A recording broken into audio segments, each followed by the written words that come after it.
देखिए कितना बड़ा आरोप है। नेता प्रतिपक्ष हैं, उन्हें अपने शब्दों की भाषा की मर्यादा का ज्ञान होना चाहिए। अगर यह आरोप लगाना, तो क्या इस पार्लियामेंट्री डेमोक्रेसी में ये जिस तरह का आरोप लगा रहे हैं, देश की जनता उन्हें जनादेश दे रही है। तो उसका निर्मला सीतारमण जी ने जवाब दिया कि 2013 में जब एक WTO में जो एग्रीमेंट किया, जिसमें हमारा मक्का, जिसमें हमारे किसानों के अनाज की स्थिति थी, और ये था कि राशन की दुकानें बंद हो जाएंगी, किसी को फ्री राशन नहीं मिलेगा। 2017 में उसको मोदी जी ने उस फैसले को बदला है। तो फिर क्या हुआ? उस समय कांग्रेस गवर्नमेंट ने क्या अपनी अस्मिता को गिरवी रख दिया था, या सरेंडर कर दिया था, या देश में दिया था?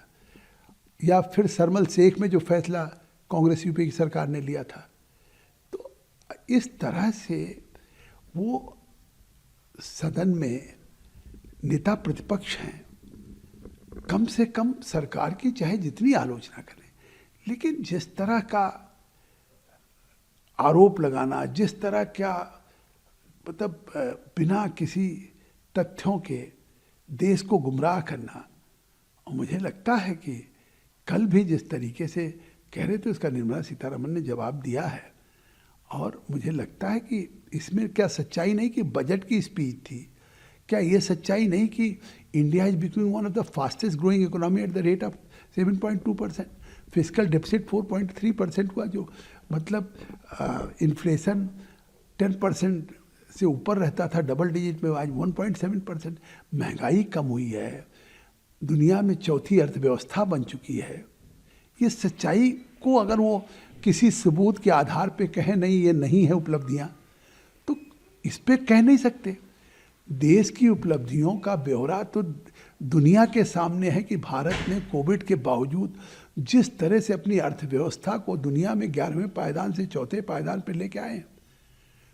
तो अब अगर वो नहीं है, तो इस तरह से केवल भारत को बेच दिया, या किसी तरह से मतलब कुछ डर गए मोदी जी आंख नहीं मिला सकते, तो मुझे लगता है एक नेता प्रतिपक्ष का ये भाषण है, ये तो सड़क के किसी मतलब मवाली का भाषण हो सकता है। आप सर आसन पे बैठे थे, वो जिस तरीके से बातें कर, संसदीय जो कार्य मंत्री हैं किरण रिजिजू ने भी कहा कि वो पार्लियामेंट को मिसलीड कर रहे थे। आप कैसा फील कर रहे थे उस समय? आपको भी 2-4 बार उन्होंने रोका? नहीं, तो देखिए, हमने तो उनको साफ कहा ना कि ये सदन नियमों से चलता है, ये सदन मतलब परंपराओं से और चेयर के फैसलों से चलता है।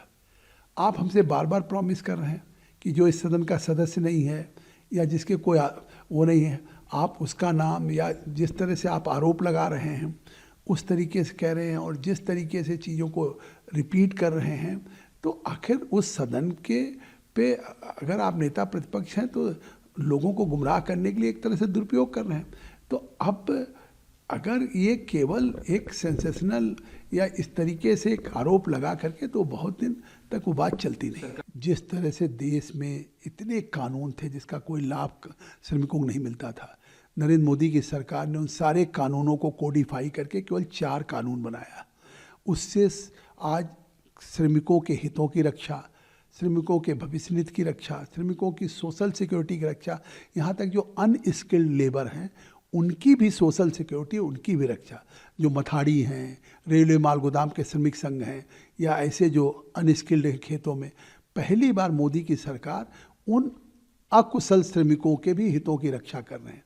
अब US ट्रेड डील पे अगर कल राहुल ने बात उठाई कि बांग्लादेश को कॉटन पे 0% टैरिफ कर दिया, इंडिया को 18% कर दिया, हमारा टेक्सटाइल ख़त्म हो जाएगा, तो उनको ज्ञान नहीं आता कि जो बांग्लादेश को 0% टैरिफ किया है, बांग्लादेश को अमेरिका का कॉटन खरीदने की बाध्यता है।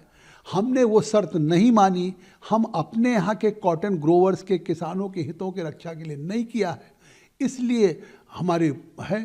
तो इससे साफ है कि इंडिया US की जो ट्रेड डील हुई है उसमें भारत सरकार ने अपने किसानों के, चाहे कॉटन ग्रोवर्स हों, चाहे और वीट के हों, चाहे राइस के हों, या चाहे फिशरीज में हो, हॉर्टिकल्चर में हो, उनके सबों के हितों पे कोई समझौता नहीं किया। For more of such videos, do like, share and subscribe to ET Now Swadesh.